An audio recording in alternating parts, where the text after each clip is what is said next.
Teacher forced me to remove my hat. I had a surprise for her. When I was in college, I was in a car accident. My car got hit from the side. This was in the days before airbags and seatbelt laws.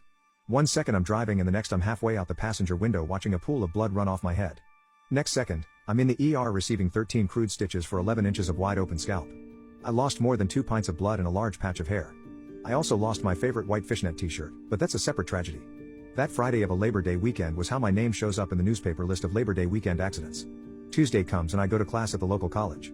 Being a teenager gave me the gift of immortality.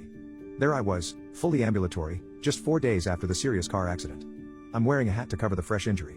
It was a white Panama hat with a bright 80s style hat band. As this was 1983, everything was 80s style. Hobbling along, I made it to sociology and took a seat at the back of class and settled in. Well, the teacher noticed me, and the conversation went something like this. "Excuse me? Could you remove your hat, please?" The teacher had her own sense of propriety. My hat didn't fit with proper classroom attire. "Sorry. I was in a car accident," I replied. She probably took me as one of her rude students muttering another list of excuses. "Take the hat off. You cannot wear that in my class." She was not happy with my hat. At all. Well, okay then, off comes my hat. Roughly a third of my hair had been shaved off.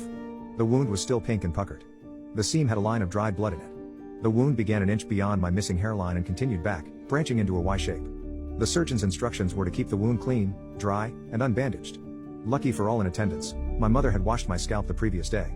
She used the word gore at some point to describe what was washing off. Imagine you're one of my classmates. There were gasps, then a moment of silence, and the teacher goes, "Ah, well in that case you can put your hat back on." "I won't," before a little malicious compliance. "But miss, I can't wear hats in class," I replied. "I mean, I can do it, but I don't want to break any rules.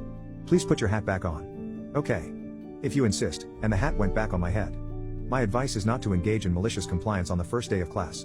That was the only C I received that semester, even though I thought I did pretty good, but that's a separate tragedy.